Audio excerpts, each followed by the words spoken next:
Boa noite, irmãos e irmãs. Vamos iniciar a nossa catequese rezando. Em nome do Pai, do Filho e do Espírito Santo. Amém. Rainha do céu, rejubilai, aleluia. Porque aquele que merecestes trazer no seio, aleluia, ressurgiu como dissera, aleluia. Rogai a Deus por nós, aleluia. Exultai e rejubilai, ó Virgem Maria, Aleluia. aleluia. Porque o Senhor ressuscitou verdadeiramente. Aleluia. Oremos. Virgem Maria, suas alegrias da vida eterna, pelo mesmo Jesus nosso Senhor. Amém. Quero com uma pequena novidade em relação ao som. Espero que hoje você possa nos ouvir bem, além das nossas imagens também serem bem. Se tiver alguma dificuldade na recepção do som, por favor, nos dê esse retorno para que possamos procurar cada vez mais melhorar para você que está nos acompanhando. Diácono, por favor. Bom, nós, na semana passada, né, Bernardo, nós paramos, nós fizemos o quê? A metade do Atos dos Apóstolos, né? Então, voltando um pouco, o livro dos Atos dos Apóstolos, ele é dividido em duas partes, né? Exato. Uma parte marcada por Pedro, Atos, capítulo de 1 ao capítulo 12, né? E outra parte marcada por Paulo, de 13 a 28, né? E nós falamos que a autoria do livro dos Atos dos Apóstolos é de São Lucas, né? E nós também vimos o poder miraculoso, né, dos apóstolos, né? Onde todos eram curados, de Atos dos Apóstolos 5, de 12, 15, né? E no versículo 15 dizia que todos eram curados. Nós não chegamos a entrar nessa parte ainda, mas nós vamos começar agora falando sobre a prisão e libertação miraculosa dos apóstolos, né? Procurem aí, meus irmãos, Atos Apóstolos 5, de 17 a 21, né?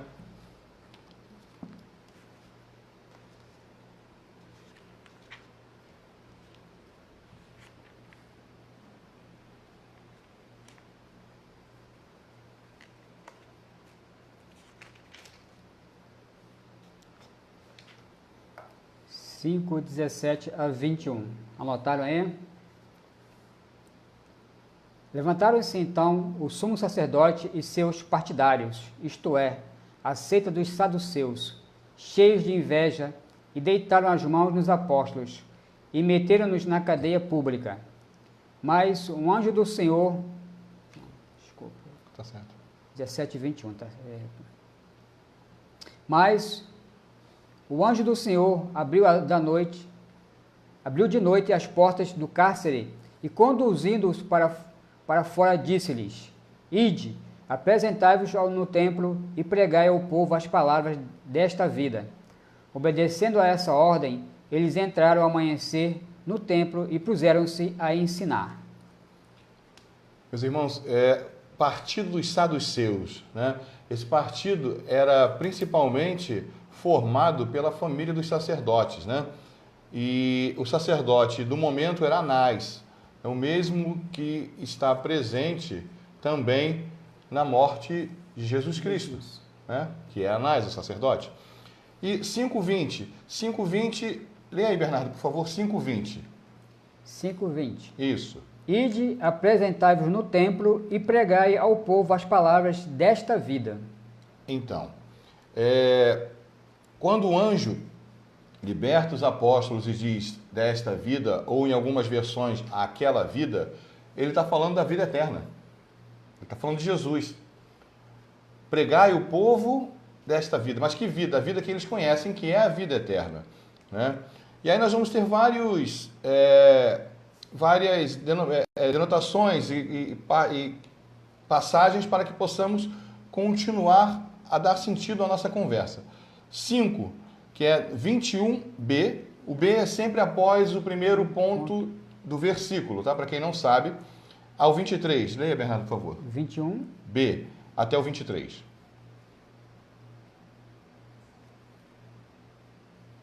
No templo, ao amanhecer no templo, e puseram-se a ensinar. Enquanto isso, o sumo sacerdote e os seus partidários reuniram-se e convocaram o grande conselho e todos os anciãos de Israel e mandaram trazer os apóstolos do cárcere. Dirigiram-se para lá os guardas, mas, ao abrirem o cárcere, não os encontraram e voltaram a informar. Continua. Achamos o cárcere fechado com toda a segurança e os guardas de pé diante das portas, e, no entanto, abriram-as, mas não achamos ninguém lá dentro. Continua. A esta notícia, os sumos sacerdotes e o chefe do templo ficaram perplexos e indagaram entre si sobre o que significava isso. Mas, nesse momento, alguém transmitiu-lhes esta notícia: aqueles homens que meteste no cárcere estão no templo, ensinando o povo. Foi então o comandante do templo com seus guardas e trouxe-os, sem violência, porque temiam ser apedrejados pelo povo. Trouxeram-nos e os introduziram no grande conselho, onde o sumo sacerdote os interrogou, dizendo: expressamente vos ordenamos que não ensinasseis nesse nome. Não obstante isso, tendes enchido Jerusalém de vossa doutrina. Quereis fazer recair sobre nós o sangue deste homem? Pronto. Então, meus irmãos, primeiro eles encontram o cárcere vazio. Mas qual é a primeira providência que os apóstolos, após serem presos e libertos, eles vão tomar? Ensinar o povo. Primeira providência, ensinar o povo.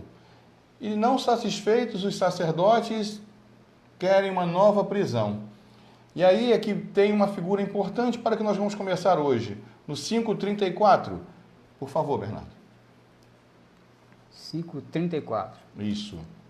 Levantou-se, porém, um membro do grande conselho. Era Gamaliel, um fariseu, doutor da lei, respeitado por todo o povo.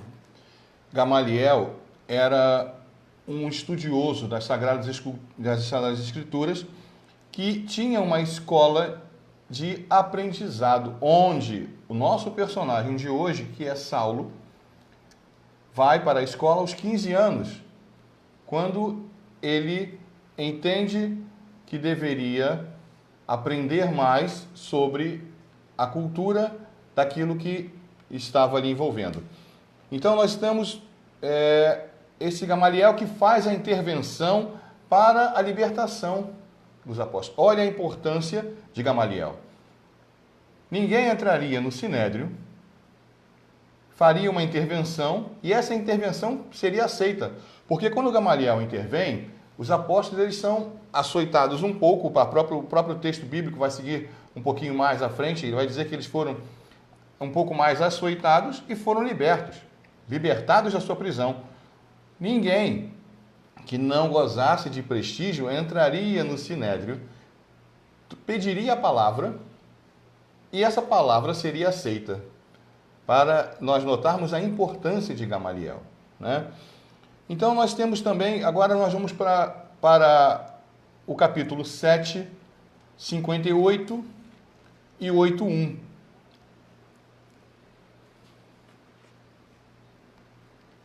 (58) 7:58, depois 8:1, por favor. 7:58. Lançaram-no fora da cidade e começaram a apedrejá-lo. As testemunhas depuseram os seus mantos aos pés de um moço chamado Saulo. 8:1. E Saulo havia aprovado a morte de Estevão. Sim. Quem foi Saulo? Quem foi Saulo? Né? Eu não vou responder. Por que eu não vou responder? Porque o próprio Saulo já responde. Ele mesmo responde em Atos Apóstolos 22, de 1 a 21. Atos Apóstolos 22, de 1 a 21.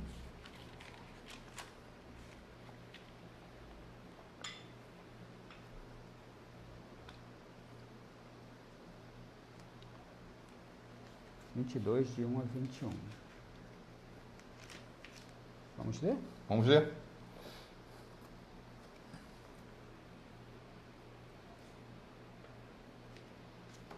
Irmãos e pais, ouvi o que vos tenho a dizer em minha defesa. Quando ouviram que lhes falava em língua hebraica, escutaram-no com a maior atenção. Continuou ele: Eu sou judeu, nasci em Tarso da Cilícia, mas criei-me nesta cidade. Instruí-me aos pés de Gamaliel, em toda a observância da lei de nossos pais. Partidário e entusiasta da causa de Deus, como todos vós também o sois no dia de hoje. Eu persegui de morte essa doutrina, prendendo, metendo em cárceres homens e mulheres. O sumo sacerdote e todo o conselho dos anciãos me são testemunhas. E foi deles que também recebi cartas para os irmãos de Damasco, para onde me dirigi, com o fim de prender os que lá se achassem e trazê-los a Jerusalém, para que fossem castigados. Ora, estando eu em caminho e aproximando-me de Damasco, pelo meio-dia, de repente, me cercou uma forte luz do céu. Caí por terra e ouvi uma voz que me dizia: Saulo, Saulo, por que me persegues? Eu repliquei: Quem és tu, Senhor? A voz me disse: Eu sou Jesus de Nazaré, a quem tu persegues. Os meus companheiros viram a luz, mas não ouviram a voz de quem falava. Então eu disse: Senhor, que devo fazer? E o Senhor me respondeu: Levanta-te, vai a Damasco, e lá te será dito tudo o que deves fazer. Como eu não pudesse ver por causa da intensidade daquela luz, guiado pela mão dos meus companheiros, cheguei a Damasco. Um certo Ananias, homem piedoso e observador da lei, muito bem conceituado entre todos os judeus daquela cidade, veio ter comigo e disse-me: Irmão Saulo, recobre a tua vista. Naquela mesma hora, pude enxergá-lo. Continuou ele: O Deus de nossos pais te predestinou para que conhecesses a sua vontade, visses o justo e ouvisses a palavra da sua boca. Pois lhe serás diante de todos os homens testemunha das coisas que tem visto e ouvido. E agora, por que tardas? Levanta-te, recebe o batismo e purifica-te dos teus pecados, invocando o seu nome. Voltei para Jerusalém e, orando no templo, fui arrebatado em êxtase, e vi Jesus que me dizia: Apressa-te e sai logo de Jerusalém, porque não receberão o teu testemunho a meu respeito. Eu repliquei: Senhor, eles sabem que eu encarcerava e açoitava com varas nas sinagogas os que creem em ti. E quando se derramou o sangue de Estevão, tua testemunha, eu estava presente. Consentia nisso e guardava os mantos do que os matavam. Mas ele me respondeu: Vai, porque eu te enviarei para longe, às nações. Pode seguir o nosso roteiro de pergunta aí, Bernardo. Oi? Nosso roteiro de pergunta, né? As perguntas. Então, o próprio Paulo, né, até esse momento, que nós o conhecemos como Saulo ou Saul, de acordo com algumas versões, na Jerusalém está Saul, né? Nasce por volta do ano 5, né? E por volta do ano 20 ele vai para a escola de Gamaliel, ou seja, com 15 anos de idade. No ano 35 acontece a sua conversão. Após 2 anos, né, de ensinamento e estudo, ele inicia a sua jornada de evangelização, onde realiza 4 viagens missionárias e sofre o seu martírio entre o ano 64 e 68. Diácono, as dúvidas vão acontecendo, acho que em relação a Saulo, quer dizer, a Saulo não, a Paulo tanto quanto os outros. Uhum. Né? Saul, Saulo ou Paulo? Então, os 3 podem ser utilizados, não ao mesmo tempo, é claro, mas depende da ocasião, vou explicar. O que é isso? Paulo, ele é descendente de judeus da diáspora. O que é a diáspora? É retirada do povo após o exílio babilônico. O exílio babilônico, por volta do ano 598, existe uma grande deportação onde o rei domina a Babilônia, o rei babilônico, ele domina toda aquela área, Nabucodonosor II, e ele faz a grande deportação do povo de Israel para o exílio, o cativeiro babilônico, na Babilônia, né? E a segunda grande deportação dá início ao que nós conhecemos como exílio babilônico, que é 587, e termina em 538, né? Então, por que ele tem esses nomes? Saul, Saulo, por conta da diáspora, né? Diáspora, que no verbo grego significa espalhar, semear. Então, Saulo era um nome que ele utilizaria quando estava presente perante aos judeus, né? Ou Saul, e Paulo perante aos gregos de outra cultura. Então era um nome enculturado, era um nome que ele poderia utilizar e ser conhecido. Podemos dizer então que Paulo ele tinha tríplice cidadania. Na verdade, Mais ou menos não é bem uma tríplice cidadania, né? Ele nasce dentro de uma tríplice cultura. Isso a gente vai discutir um pouco mais à frente, né? Qual a importância do Paulo para nós, para o cristianismo? Olha, a importância é enorme, né? A importância é enorme, porque até alguns estudiosos, né, tem uma corrente que diz que não foi Cristo que fundou o cristianismo, e sim Paulo, né? Mas não vamos aqui entrar nesse mérito da questão, mas Paulo foi aquele que levou o anúncio de Jesus Cristo para fora do território, porque nós ouvimos na própria leitura, o que Cristo diz? O próprio Cristo o diz. Paulo, apressa-te, sai de Jerusalém. Ou seja, o próprio Cristo o envia em missão, após ele ser chamado por esse mesmo próprio Cristo, né? Então, a importância de Paulo, ela é enorme para a nossa fé. Nós temos algum relato que possa nos dizer como era a personalidade de Paulo? Sim, então, era de personalidade forte, né? Tanto que nós temos o concílio de Jerusalém, quando os apóstolos eles se reúnem, porque Paulo ele fica, como usarei uma palavra bonita, chateado, né, com João Marcos, o evangelista, por ser muito jovem e ter medo de enfrentar aquilo que a caminhada de Cristo, no caso a caminhada para evangelizar, ela traria, ou seja, o sofrimento. E em um dos momentos ele leva Barnabé consigo, né? E ele tem uma personalidade muito forte. Por que ele tem essa personalidade forte, né? Como eu disse, ele nasce numa tríplice cultura, hebraica, marcada pela Sagrada Escritura, proveniente, né, daquilo que ele conhecia, né, da escritura grega, que era os 70, a tradução dos 70 sábios, né, 72 sábios, na verdade. E grega, né, no caso romana, né, resultante das grandes vitórias, né, das conquistas, né, que os romanos eles gostavam de território, né, de conquista e poder. E grega, constituída pelos grandes filósofos. Então, tudo isso formou a personalidade de Paulo, né? Personalidade essa que foi, entre aspas, aprimorada na escola de Gamaliel, onde ele aprende a ter zelo pela Escritura ao extremo, né? Onde ele aprende a ser perseguidor dos cristãos para fazer cumprir até aquilo que ele entendia como lei, que era a lei mosaica, né?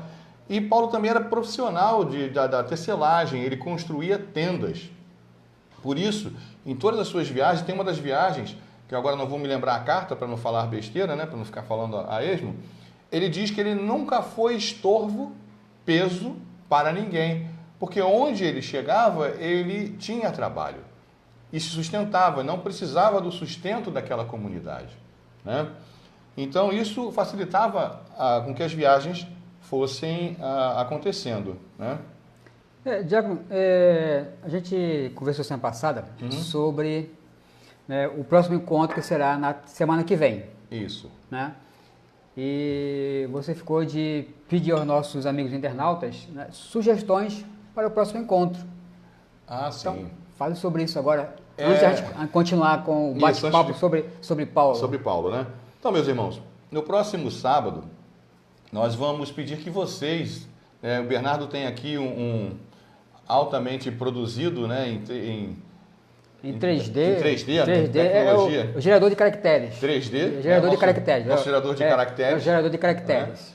Esse WhatsApp não é o WhatsApp da paróquia. Lembrando, não é o WhatsApp da paróquia. É um WhatsApp que a Pascom está utilizando para comunicação.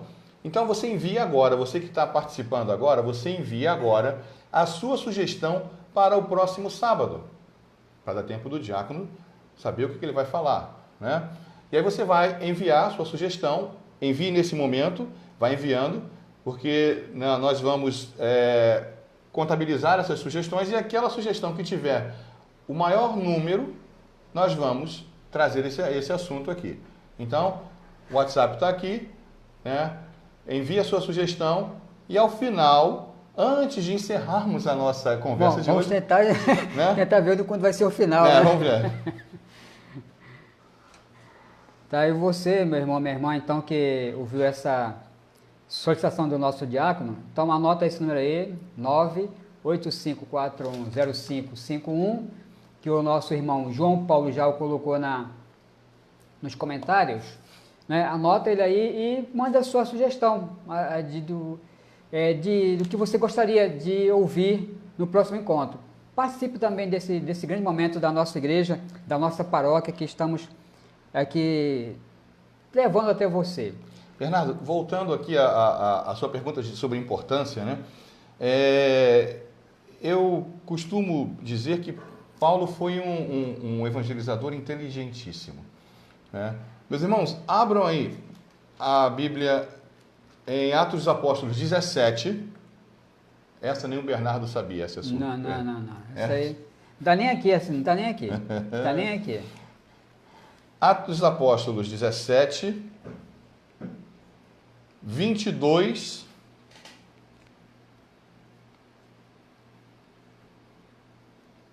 a 25.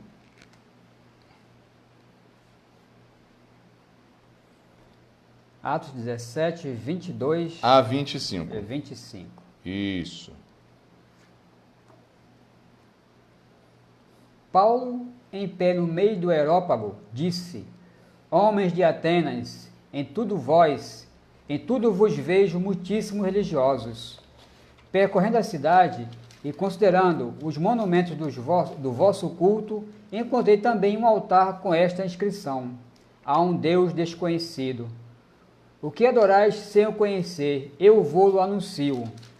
O Deus que fez o mundo e tudo que nele há, é o Senhor do céu e da terra. E não habita em templos feitos por mãos humanas, nem é servido por mãos de homens, como se necessitasse de alguma coisa, porque é Ele quem dá a todos a vida, a respiração e todas as coisas. Meus irmãos, vejam a inteligência de Paulo. Ele vai pregar aos gregos, e os gregos cultuavam deuses para tudo, né? Até para respirar. Até para espirrar. Para todas as finalidades, os gregos tinham deuses. E Paulo vê um monumento ao Deus desconhecido. E ele, com a sua inteligência e a inspiração do Espírito Santo, diz: é sobre este Deus que quero vos falar. Porque esse Deus, que é o nosso Deus, era desconhecido para os gregos. Então isso é algo muito importante na evangelização. Por isso é que eu disse que ele tem uma importância muito grande. Porque sabia aproveitar os momentos para evangelizar. Sabia aproveitar aquilo que aquele povo necessitava ouvir. Por exemplo, o Deus desconhecido. Que Deus é esse? Se alguém vem nos apresentar esse Deus desconhecido, vamos ouvir, né? E também temos, antes da gente retornar aí, Bernardo, também não está na nossa pauta, não? Pois é. Mas tudo bem. Fazer o quê? Então, nós temos também, como nós falávamos no início, né, as ações miraculosas dos apóstolos, né? Paulo, ele está a caminho, né, da estrada de Damasco para continuar a sua perseguição, né? e é chamado por Jesus Cristo e fica cego. Esse ficar cego não é a cegueira física acontece, mas fica cego também de suas convicções. Mas o que acontece? Após tudo isso, ele recebe a bênção do Senhor, recebe a unção do Senhor e passa a também ser um membro do cristianismo, seguidor de Jesus. E por que ele tem esta missão? E Paulo estava pregando em uma cidade chamada... esqueci de dar o versículo, porque eu vou falando, né? A gente vai esquecendo. Está em 20, Atos dos Apóstolos 20, 7 a 12, né? Mas não precisa ler. Porque já foi lido. Já foi lido, né? Ele estava pregando e as pregações aconteciam, muitas delas, à noite. E aconteciam à noite nos sobrados, porque a perseguição existia.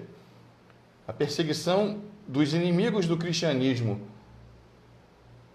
aos apóstolos, aos discípulos era muito grande. Entendeu, Bernardo? Então, eles tinham que fazer essas pregações à noite. E um certo dia, na cidade de Troade, Paulo estava pregando, já passava de certa hora, de meia-noite, 11 horas, né? E já entrava madrugada dentro a pregação. E um jovem sentou na janela, como nós temos a minha janela ali, só que não tinha, né? A janela, só o espaço da janela. O jovem senta à janela e dorme ouvindo a pregação. E cai, né? Do sobrado, ou seja, do segundo andar. E como dizia meu falecido avô, caiu, brucutu, morreu, né? Morreu. E as pessoas descem, né? E Paulo diz, não, ele só está dormindo. Ou seja, Paulo o ressuscita. Poder que é dado a ele por Cristo. Então, isso é para mostrar que Paulo, mesmo sendo aquele perseguidor que era outrora, também tem a sua mão miraculosa que provém do Senhor. Assim como Pedro, na leitura da semana passada, viu, nós vimos que ele, né, curou um paraplégico. Né? Hoje, Paulo ressuscita um jovem que o estava ouvindo. Agora, Diácono, na passagem que nós vimos agora há pouco, sobre Paulo a caminho de Damasco, né, ele diz que cai por terra. Realmente ele caiu do cavalo?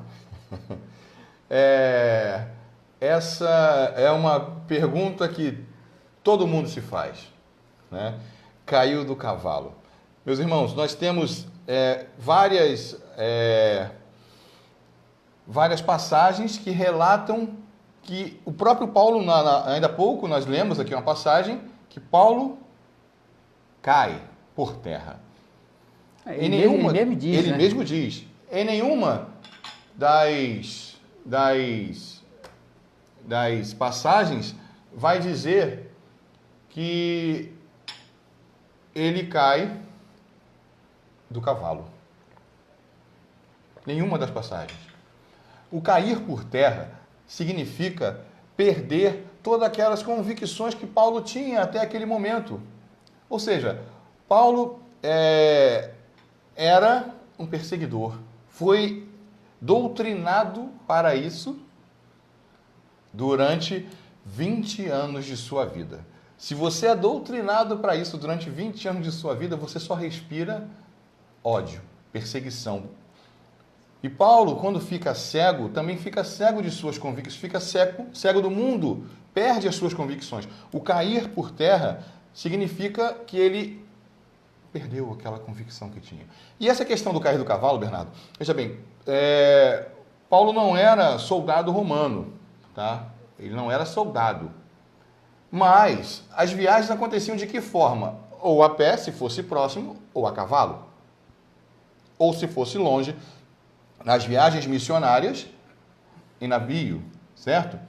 Mas as pinturas que depois que começaram a fazer pinturas sobre este fato, se você, meu irmão, jogar na internet agora, você vai ver todas as pinturas, tem até uma estátua, eu não lembro agora onde, em que cidade na Europa tem essa estátua, em que o cavalo está lançando Paulo ao chão, é uma estátua de bronze.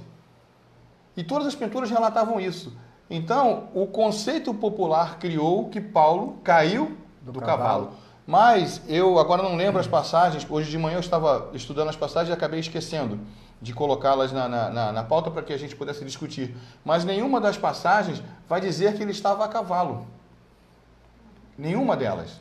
Né? Nenhuma delas vai falar sobre isso. O que acontece ali é uma ruptura abrupta das suas convicções. Ou seja, ele cai por terra. Tudo aquilo que eu acreditava, porque o próprio Jesus, a quem ele persegue, diz para ele: Paulo, por que me persegues? Quem é Senhor?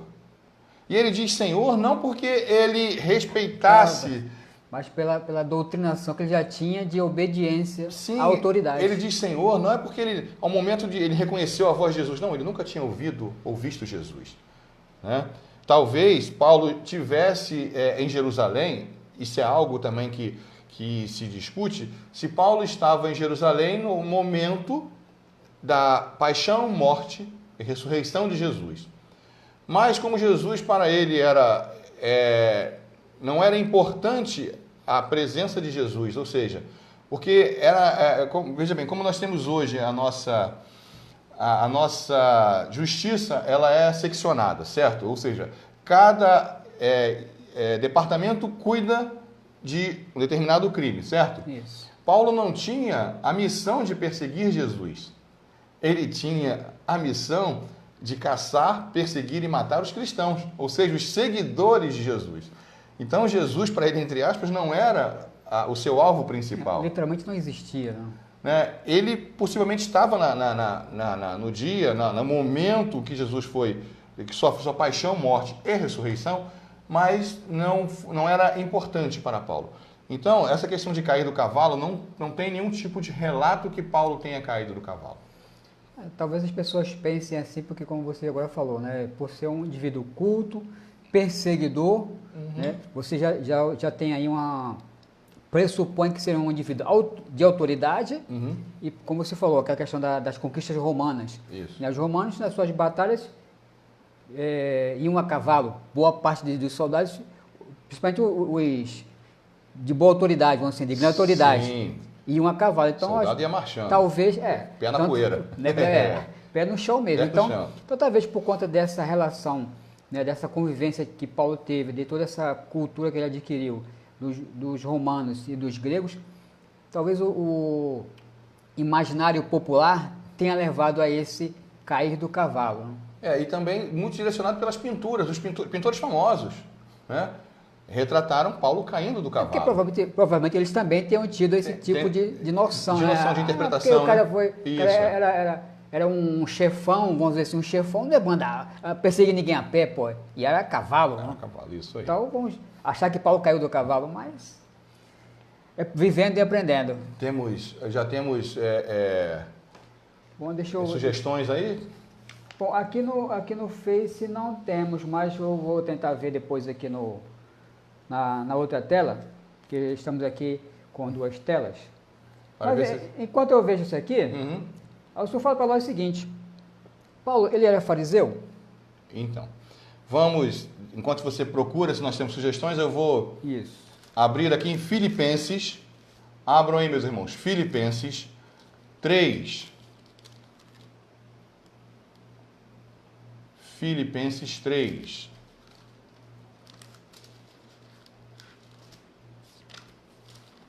Gálatas insensato, não é momento para Gálatas insensato. Filipenses 3, 4 a 9.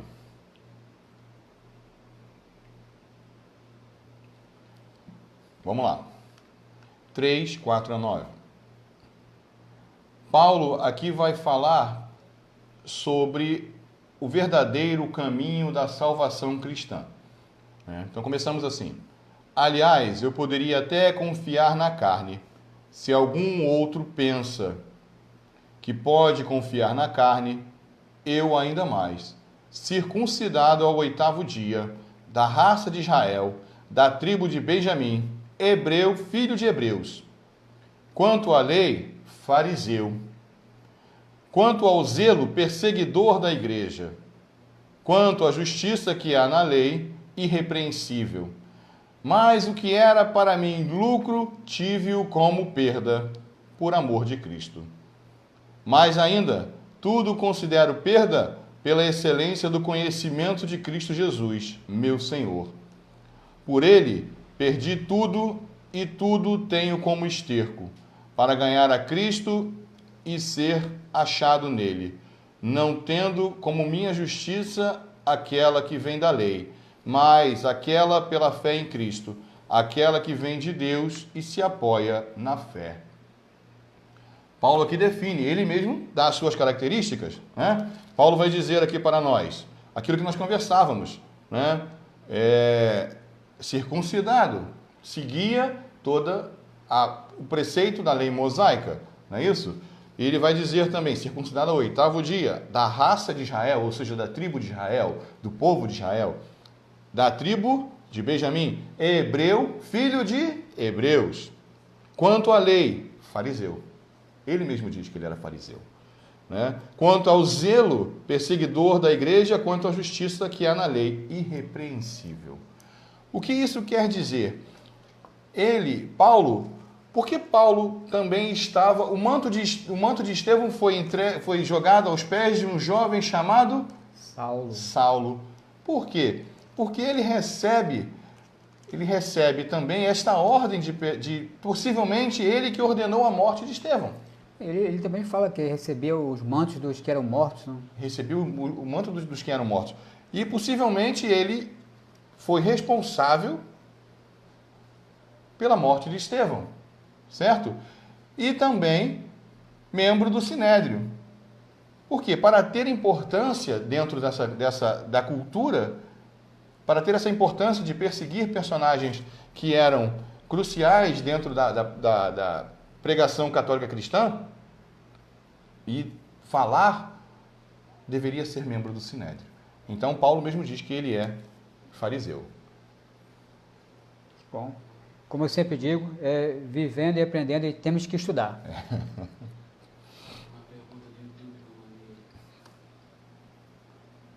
Ah, tá, temos uma pergunta aqui, sim. É do João Paulo. Ah, tá, valeu. Porque vale aqui uma explicação. Para você, irmão e irmã, que tem a possibilidade de nos acompanhar também pelo YouTube, nós também, nossa paróquia, está também no YouTube. Se você quiser fazer essa migração aí do Face para o YouTube, fique à vontade, mas se não, permaneça onde está, tá? E a pergunta veio lá do YouTube. Cláudia Arnold. Isso. A pergunta: Paulo perseguia e matava os cristãos. Ele era um matador? Ou só dava as ordens para a execução? Então, Cláudia Arnold. Arnold já trabalha com essa pessoa a semana toda, gente. Entendeu? Né, Anorte? Então, Anorte, não se tem essa contestação de que Paulo, ou Saulo, como queiram, era um assassino. Se tem, sim, a confirmação de que ele autorizava, ele perseguia, mas que ele utilizava as suas próprias mãos para matar os cristãos, não. Não se tem esse dado histórico. Né? Porque, veja bem, ele era alguém importante. Ele era alguém que tinha, né, um sectário por trás dele, pessoas para cumprir as suas ordens. Vamos colocar assim, se permite dizer, eu que sou da caserna, o mais antigo nunca vai colocar a mão no lixo, né? Quem vai colocar é o soldado, né? Então, respondendo sua pergunta, Arnold,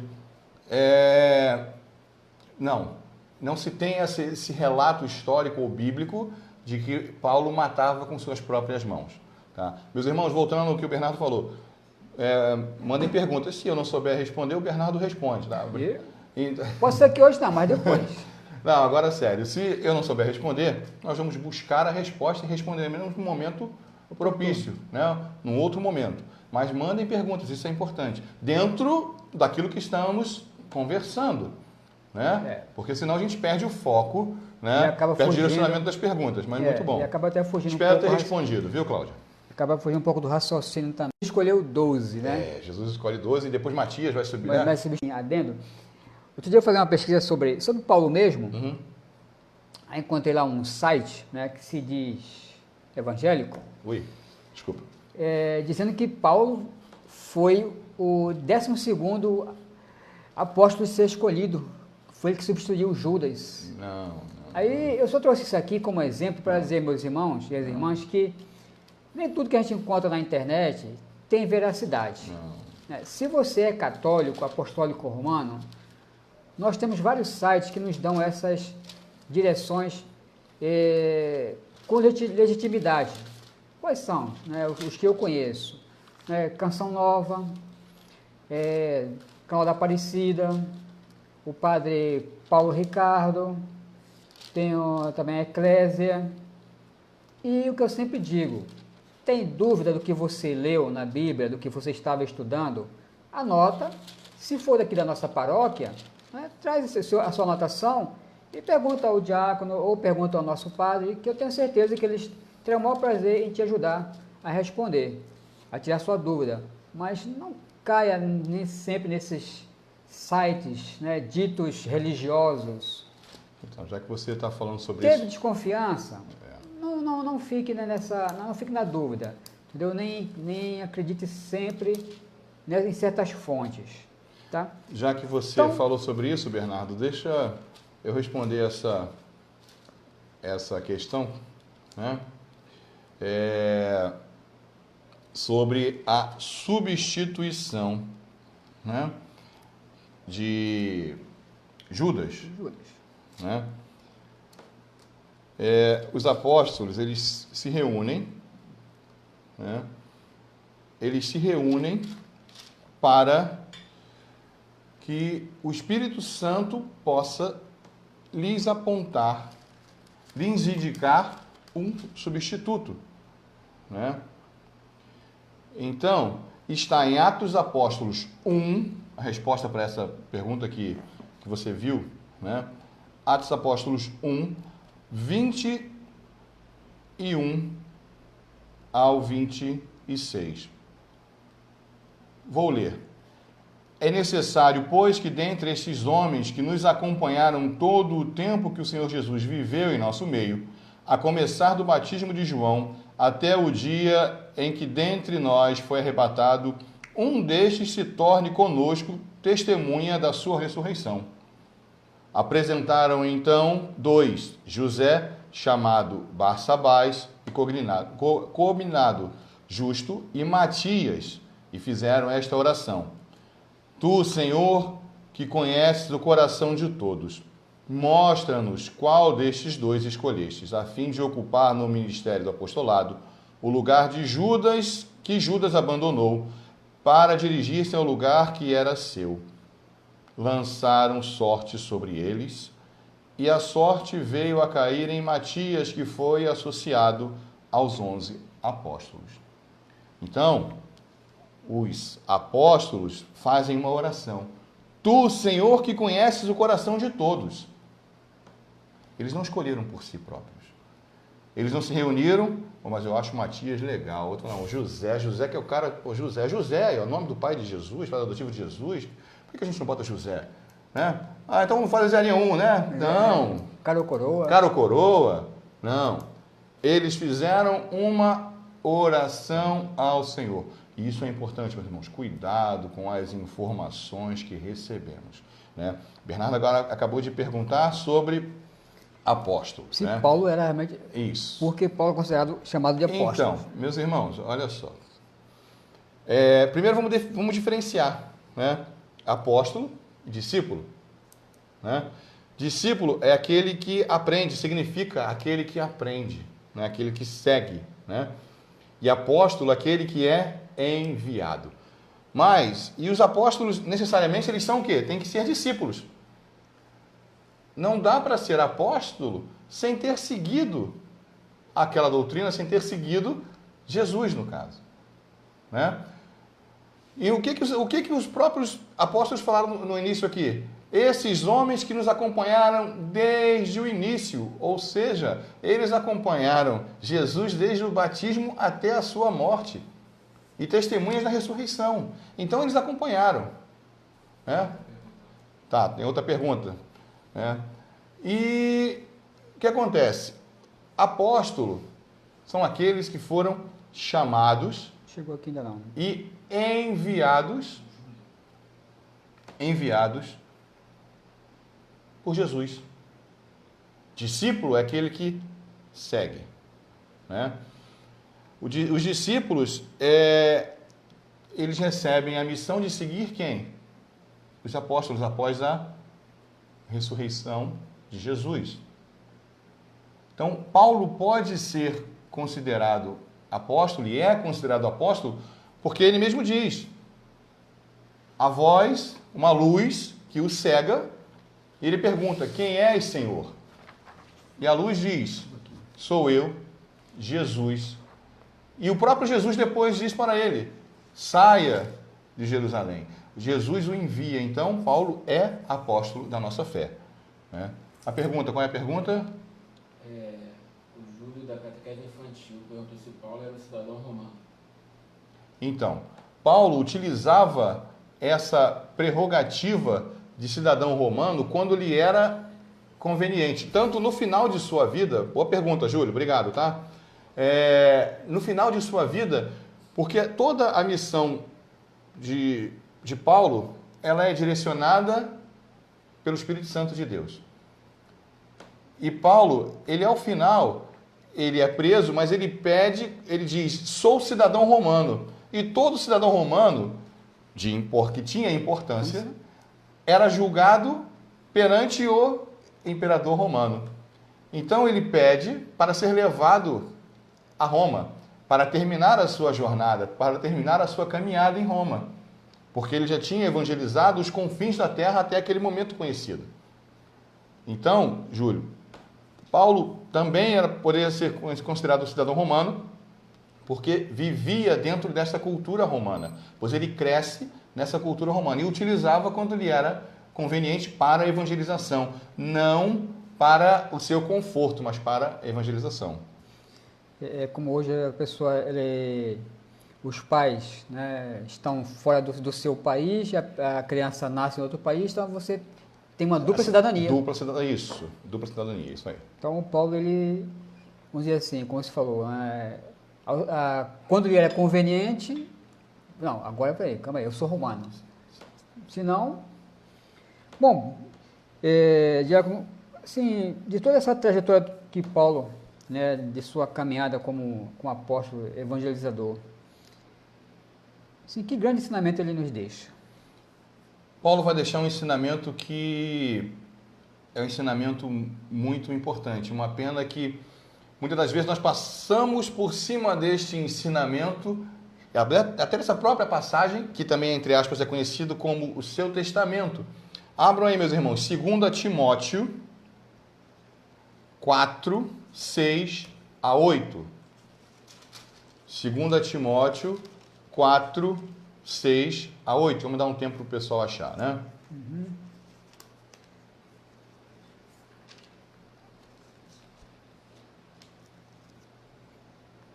Só enquanto o pessoal acha, a gente tem que tomar muito cuidado com essa questão dessas nominação, né? Desses nomes, desses títulos que hoje os homens se apossam dos tempos de Jesus, né? Dos tempos bíblicos, né? Apóstolos, né? Então nós temos que realmente ter este cuidado. Não existe apóstolo, meu irmão e minha irmã, sem ele ter sido enviado por Jesus, tá? Não existe apóstolo se ele não foi enviado por Jesus, tá? Paulo é apóstolo porque ele mesmo recebe o chamado do Senhor, o Senhor se identifica e o chama e depois o envia. Depois disso nós não temos mais nenhum outro apóstolo, somente discípulos. Por que isso, meus irmãos? Enquanto se acha a passagem, né, nós entendemos que, a igreja entende que com Jesus é a plenitude dos tempos. o nascimento de Jesus, Deus vem fazendo o que conosco? Deixa a pergunta guardada aí, Bernardo, do ensinamento que Paulo nos deixa, seu testemunho. Deus vem fazendo o que conosco? Deus vem nos catequizando. Né? Durante todo o tempo, Gênesis cria o mundo, cria o homem dá nome às coisas, acontece o pecado original, Deus dá uma nova chance, Deus depois, pulando um pouco à frente, vai anunciar a vinda do seu Filho pelos profetas, Deus vai falar pelos profetas, até que chega João Batista, que vem para aplanar os caminhos do Senhor. E Deus, quando envia seu Filho ao mundo, seu Filho Jesus, nós estamos na plenitude dos tempos. Ou seja, o que é pleno? Esse copo, se ele ficar cheio até a boca, ele está pleno, não cabe mais nada.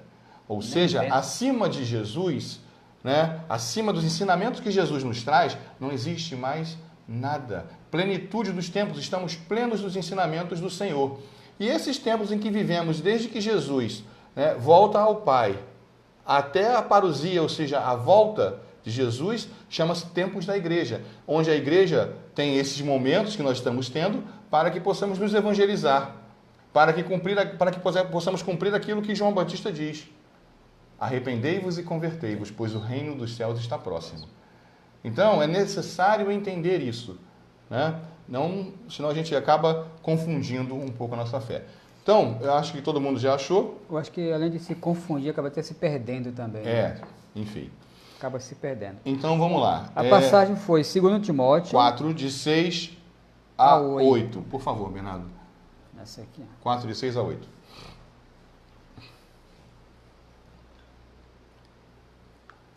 Quanto a mim, já fui oferecido em libação e chegou o tempo de minha partida. Combati o bom combate, terminei a minha carreira, guardei a fé. Desde já me está reservada a coroa da justiça, que me dará o Senhor, justo juiz, naquele dia, e não somente a mim, mas a todos que tiverem esperado com amor sua aparição. Lê na sua versão também, Bernardo, porque a versão da Jerusalém é uma versão diferente, por favor. Que é a versão da Ave Maria. Ave Maria. Quanto a mim, estou a ponto de ser imolado, e o instante da minha libertação se aproxima. Combati o bom combate, terminei a minha carreira, guardei a fé. Resta-me agora receber a coroa da justiça, que o Senhor, justo juiz, me dará naquele dia. Não somente a mim, mas a todos aqueles que aguardam com amor a sua aparição. Esse é o testamento que Paulo nos deixa. Ele diz que já está pronto para a sua morte física, porque ele combateu o bom combate da fé. Ele combate, luta por Jesus. Ele diz o que, Bernardo? De novo, combati o bom combate, terminei a minha carreira, guardei a fé. Corrida, ele evangelizou onde era necessário, onde o Senhor o pediu. E guardou a sua fé. Né? As virtudes teologais são 3, ou seja, virtudes que vêm de Deus. Né? O amor, que pode ser entendido como caridade, a esperança e a fé. E a fé, ela só nos serve até a nossa morte. A partir da nossa morte, na vida eterna, só deveremos ter o amor. E Paulo, ele vai ser muito importante quando ele também vai nos dizer que tudo o que fazemos em nome de Deus deve ser feito por amor. Deve ser feito não para termos nenhum tipo de benefício, não para termos nenhum tipo de retorno.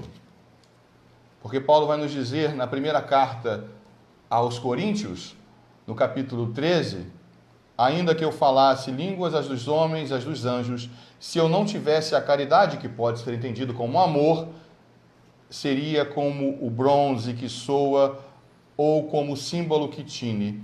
Ainda que tivesse o dom da profecia, o conhecimento de todos os mistérios e toda a ciência, ainda que tivesse toda a fé a ponto de transportar montanhas, se não tivesse a caridade, nada seria. Se não tivermos o amor um pelos outros, o amor de Cristo, nada seremos. É isso que Paulo vem nos deixar como testemunho. Quando o Papa Francisco, há uns 3 anos atrás, falou uma frase emblemática, muitos quase que mudaram a sua opinião com relação à fé. Que o Papa Francisco vai nos dizer: você pode ter nascido na igreja, vivido na igreja, casado na igreja, morrido na igreja e, entre aspas, acordar no inferno. Porque você não completou a sua corrida, não guardou a sua fé, como São Paulo vai nos dizer. E é isso que é o testamento. Paulo que escreve inúmeras cartas, Paulo que viaja a vários locais, Paulo que realiza milagres, Paulo que é açoitado, que é surrado, que é perseguido, mas não desiste. Mas não desiste. Temos mais perguntas? Tem uma outra do Júlio. Uma outra do Júlio. Qual a influência de Paulo no cristianismo? Júlio, a influência de Paulo no... Influência, vamos lá. Desculpa só modificar a sua pergunta. Não é influência. Paulo não influencia o cristianismo. Influência é quando eu digo para você que a marca X é mais gostosa do que a marca Y. Isso é influência, ou seja, estou te influenciando a comer aquilo que eu acho que é melhor, ou então a gostar daquilo que eu gosto, né? Então não é influência. Paulo não influencia. Paulo é importante, pois ele evangeliza, ele dá o seu testemunho. Então, ele, por várias vezes, ele se diz, fui perseguidor, né? Ele assume os seus pecados perante o Senhor e perante a sociedade, mas não tem vergonha de assumir também que naquele momento todo o seu ser é de Cristo. Então, se fosse modificar um pouco a sua pergunta, Júlio, a importância de Paulo, como eu disse antes, é total. Né? É imensa, né? É imensa. Como até comentamos na outra vez, na semana passada, né, que o livro do Atos dos Apóstolos, né, seria um bom livro para início de conhecimento da palavra de Deus, né, porque Sim. as pessoas teriam um pouco mais dessa vivência dos apóstolos, né, dessa comunhão entre si, né, dessa questão de não deixar que o outro ficasse passando por necessidades. Sim. E a questão da vivência da comunidade em si.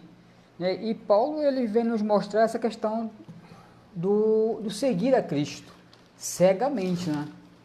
Cegamente, porque para um indivíduo, né, que, né, caçava, né, vamos colocar essa palavra, né, caçava. Sim.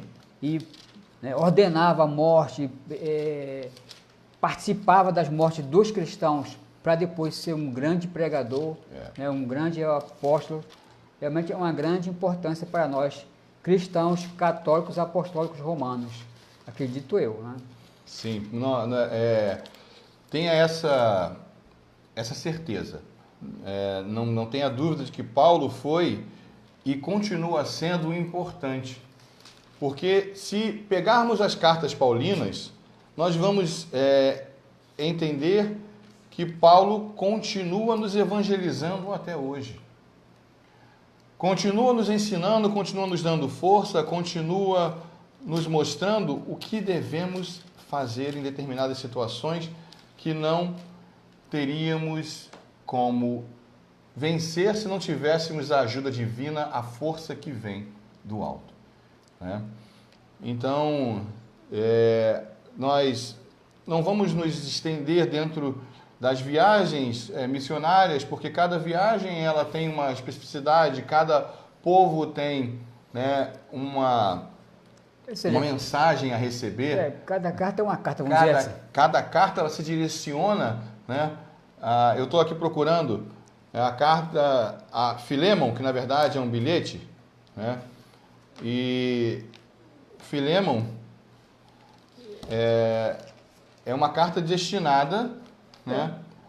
É uma cartinha mesmo. Né? Isso, é uma cartinha mesmo. É uma cartinha mesmo. Né? Ela vai nos falar sobre um escravo que está preso, né? E Filemon, ele vai mandar esse bilhete, se vocês pegarem aí a epístola, né, que é uma carta, né? É um bilhete que Paulo escreve a Filemon. Olha a importância de Paulo. Filemon poderia ser conhecido, talvez, um ajudante do cristianismo, um seguidor, um admirador do cristianismo, né, que auxiliava a Paulo em suas viagens. E quando Paulo vai falar, ele vai iniciar aqui, ó, a epístola a Filemon. Paulo, prisioneiro de Cristo, irmão e o irmão Timóteo, a Filemon, nosso muito amado colaborador, e a nossa irmã Ápia, ao nosso companheiro de armas Arquipo, e a igreja se reúne em tua casa. Graça e paz da parte de nosso Senhor Jesus Cristo. Paulo vai falar a favor de quem? De Onésimo. Onésimo, escravo de Filemon. Onésimo, ele rouba Filemon e é preso, junto com Paulo. Olha a importância de Paulo e o respeito que Paulo tinha. Paulo manda um bilhete a Filemon para que Filemon perdoasse Onésimo, porque Onésimo estava arrependido. Estava arrependido daquele roubo. Então, Paulo também desenvolve algo que é inimaginável a Saulo, o perseguidor. Pedir por alguém. Pedir misericórdia por alguém. Pedir misericórdia por alguém. Então, completando aí, Júlia, a sua pergunta, essa também é uma grande importância de Paulo no cristianismo, né? O grande entendimento da misericórdia. Temos mais perguntas? Não, então assim, nossos irmãos internautas que estão ainda nos vendo e ouvindo, não esqueçam, deixa eu fazer o gerador de caracteres. Isso. O gerador de caracteres. 3D. O gerador de caracteres. Isso. Apertar o botãozinho para aparecer. Isso. Isso. Quanto à regra, vê se ficou legal aí, por favor. Isso, tá ótimo. Anota aí, 985410551. E vou relembrar o que o diácono já falou. Este número é da Pastoral da Comunicação, a PASCOM. Então, se você quiser tratar algum documento, alguma outra coisa com a paróquia, não é neste número. Por favor, acesse nosso Face. Lá nós temos os dois números, né, o que são o WhatsApp e o telefone fixo, tá? Este aqui é só para o quê? Para nós podermos nos comunicar com mais facilidade, para evitar que a pergunta vá para a secretaria nos envie. Então, esse aqui é da PASCOM, tá? Você anota aí e diz: diácono, na próxima semana eu gostaria de ouvir sobre... Aí você coloca a sua sugestão. E vou fazer um pedido a vocês, como o diácono disse, né, ele precisa também se preparar para isso, né, para poder trabalhar melhor o conteúdo. Então, se possível, de preferência, até quarta-feira, né, da próxima semana, na melhor das hipóteses, na quinta-feira de manhã. Meu amigo ele, hein? Não. Falando de manhã, por isso que eu falei. Né? Por quê? Para que ele possa ter tempo da gente. A gente primeiro vamos ter que verificar quantas mensagens chegaram, Isso. Quais são os temas que as pessoas, que vocês, né, sugeriram. Vamos fazer aquela contabilização e ver qual foi o pedido ganhador, vamos dizer assim. Dependendo da situação, né, se o conteúdo a gente puder resumi-lo, a gente pode até atender, talvez, né, até 2 pedidos, né, Diácono? Uhum. Né? Se o conteúdo não for muito extenso, a gente pode até atender até 2 pedidos, mas isso vai depender da sua ajuda, da sua colaboração, da sua sugestão. Por que tá essa bom? fala do Bernardo é Então, importante? vou desligar o 3D, tá bom? Isso, desligou. Desligou o 3D. Por que essa fala é importante, meus irmãos? Tudo aquilo que falamos é amparado na palavra do Senhor, né? Não existe catequese se não utilizarmos a Sagrada Escritura, né? Então, eu não posso chegar aqui e falar daquilo que eu acho, não é achismo, é aquilo que está na palavra do Senhor, sempre baseado na palavra do Senhor, sempre baseado num tripé que nós conhecemos como magistério, tradição e sagrada escritura, que é a base. Possivelmente nós vamos ter amparo no magistério ou na tradição, e aí nós vamos trazer livros como o Catecismo da Igreja, como os livros, como as constituições dogmáticas, né? Aquelas que vão amparar a nossa fé. Mas é necessário que nós tenhamos isso, né? Pronto, nós fazemos uma pauta para que tenha uma sequência a conversa, para até que vocês consigam entender aquilo que está se conversando. Entender e até participar, como tivemos hoje, né? Graças a Deus, essas participações. Porque senão a coisa fica muito espalhada. Isso. E quando se espalha, ninguém se entende, né? Ninguém se entende. Por mais que você queira falar, por mais que você queira organizar, mas muito espalhado fica ruim. Então, eu vou repetir, meus irmãos e irmãs, mais uma vez. É 985410551. O nosso gerador de caracteres, o João Paulo, já colocou aí nos comentários. Aí, nossa irmã Edita também já falou que já também está no YouTube. Então, você que está no YouTube também, pode também fazer essa sua sugestão, tá? Não é só o pessoal que está no Face, não. Então, e se você estiver conversando com alguém, poxa, no sábado, eu estava vendo a catequese do diácono e pedi sugestão para um tema para o próximo sábado. E aí, qual que você acha? Qual o tema que a gente pode colocar? Então, nos envie, tá bom? Mais alguma coisa, diácono? O João, eu recebi uma mensagem ali, pode ser uma pergunta que talvez não tenha enviado para o meu WhatsApp, o João está ouvindo para ver se nós podemos... A gente pode encerrar. Encerrar ou não.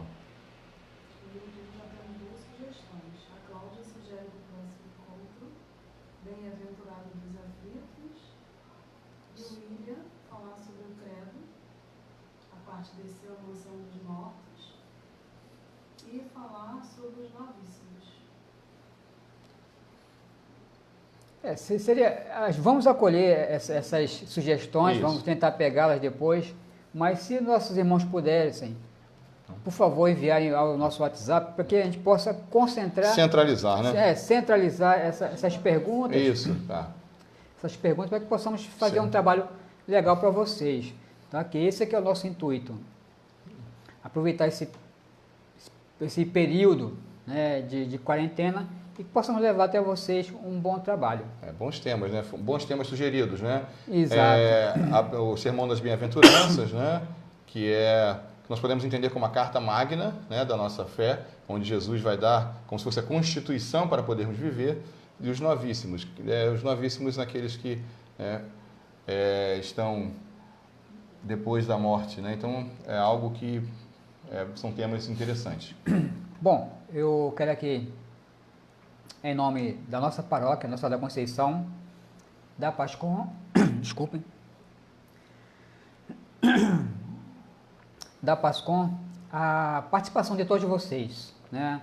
Aqueles que nos acompanharam até agora, ou aqueles que verão depois, né? Aqueles que compartilharam, né? Ou aqueles que deram o seu ok, né? O seu coraçãozinho. Nós ficamos muito gratos por isso. A nossa intenção, como eu disse da outra vez, é procurar fazer um bom trabalho de evangelização para você, meu irmão, para você, minha irmã que está em casa, que precisa ouvir, né? Eu preciso participar desses momentos que a nossa igreja está disponibilizando. Então, como eu disse da outra vez, pedimos desculpas novamente, né? Se porventura algum problema relativo a som, a imagem, não tenha ficado a seu contento. Nós somos profissionais, né? Além de não sermos profissionais, os equipamentos que nós utilizamos são o nosso aparelho celular. Estou rezando para que o meu não dê um piripaque, que ontem ele já esquentou a beça, né? Eu espero que ele consiga aguentar. E, assim, que vocês não deem, né, esse feedback, não, foi bom, foi maravilhoso, não, mas não dê o feedback, olha só, o som estava um pouquinho baixo, a imagem estava meio assim, para que possamos, dentro do possível, corrigir essas pequenas falhas, tá? Mas quero agradecer de coração, em nome da Pascom, essa sua colaboração, esse seu acompanhamento, né, nessas nossas lives, que que temos feito diariamente, né? Exceto na segunda, aí que pelo menos já é um bom descanso, já é um descanso, né? Mas de terça a domingo, a Pascom, graças a Deus, está trabalhando. Pascom está trabalhando igual a salão de cabeleireiro, né? Trabalha de terça a domingo, né? Chega na segunda-feira, Pascom descansa, né? Salão de cabeleireiro. Não, descansa das lives, mas não descansa dos trabalhos de Sim, procurar tem trabalho. meios Por isso, meus irmãos. Isso. Desculpa, porque ontem mesmo, né, a gente estava aí pesquisando meios de melhorar o som, de melhorar a imagem. Quer dizer, a gente pode até não estar trabalhando desse jeito, mas... Sim. Por isso, meus irmãos, que quando nós fazemos o convite para que você participe das pastorais, são para esses momentos. Porque se contabilizar os membros da Pascom, nós enchemos uma mão, acho que não conseguimos encher uma mão, né? Por aí. Conseguimos encher uma mão, mais ou menos, né? E estão se redobrando para que possamos, enquanto paróquia, continuar a evangelização. Então, após essa pandemia, porque isso vai passar, meus irmãos, devemos acreditar no Senhor, devemos ter fé para passar por esse deserto que o Senhor sempre conduz o seu povo, né? Deserto que o Senhor sempre acompanha, isso vai passar. Tenha fé, acredite, não perca a sua fé. Não caia no desespero coletivo, não caia nas armadilhas do inimigo quando nos propaga notícias só de desespero e de morte. Procure, busque os canais que possam lhe trazer notícias de esperança e de fé. Não deixe que o desespero entre na sua casa. Não se faça vítima do desespero. A doença é séria, sim, é séria. O momento é sério, sim, é sério. Mas devemos nos precaver, devemos ter todas as precauções que as instituições de saúde estão nos enviando. Principalmente as instituições de saúde, a OMS, Ministério da Saúde. E as secretarias estaduais e municipais de saúde que nos dão essas orientações. Porém, cuidado com aquilo que vocês deixam entrar em seus lares. As notícias disseminadoras da morte, que muitas das vezes são notícias que são gerenciadas ou geradas para causar política, pânico em nossas vidas. Não entrem nisso. Busquem os canais católicos, as rádios católicas. Busquem ver outras coisas que edifiquem a vossa fé, que edifiquem a vossa família. Façam o terço nas suas casas, rezem, leiam a Bíblia. Mas não se deixem levar pelo desespero.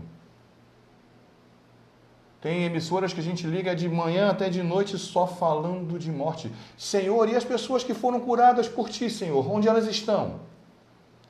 E as pessoas que acreditam na fé, que foram curadas, que receberam o milagre de estarem depois de uma UTI, como o nosso antigo vizinho aqui, Eduardo, que esteve no CTI entubado e hoje está bem. As pessoas estão se curando sim, meus irmãos, mas pela fé em nosso Senhor Jesus Cristo. Nós devemos manter essa fé, não podemos perder essa fé. Então, propague o amor, como diz São Paulo, complete a corrida, mas propague o amor, propague a cura, pois isso vai passar. E após este momento passar, meus irmãos, nos procure. Ajude-nos a ser pastoral, a ser comunidade. Diácono, eu não sei fazer nada, sabe pegar um copo d'água? É uma grande ajuda. Sabe virar a câmera para a direita e para a esquerda? Já está servindo. Eu não sei fazer nada, ótimo. É assim que o Senhor nos pega, vazio para nos encher. Então, meus irmãos, não deixe que o desespero entre em seus lares. Bom, Diácono, após essas palavras, só posso pedir agora a sua bênção para podermos encerrar esse nosso momento. Vamos ficar de pé. Esperamos, deixa o Diácono acertar aqui, porque o Diácono é enrolado, porque estou amarrado pelo microfone pela primeira vez. Nós não somos... temos importância tão grande para andar com microfones lá. Não, nunca. A nossa proteção está no nome do Senhor, que fez o céu e a terra. Vamos pedir a Maria Santíssima, aquela que foi o primeiro sacrário vivo do Senhor, que possa interceder por nós junto a Jesus para que todos esses momentos de doença, esses momentos tristes possam ser levados para longe de nós. Pedir a Maria Santíssima também que ela possa interceder a Jesus para que se restaure a saúde daqueles que estão internados. Pedir a Maria Santíssima que proteja os profissionais de saúde que estão na frente da batalha, os profissionais de segurança, todos aqueles profissionais que não podem realizar esta quarentena, Mãe. Intercede por todos nós. Pedir por nossas famílias para que elas possam ter o amor e o carinho de continuar vivendo sempre no amor de nosso Senhor Jesus Cristo. Ave Maria, cheia de graça, o Senhor é convosco. Bendita sois vós entre as mulheres, e bendito é o fruto do vosso ventre, Jesus. Santa Maria, Mãe de Deus, rogai por nós, pecadores, agora e na hora de nossa morte. Amém. Abençoe-vos o Deus Todo-Poderoso, que é Pai, Filho e Espírito Santo. Amém. Glorifiquemos o Senhor com nossa vida. Graças a Deus.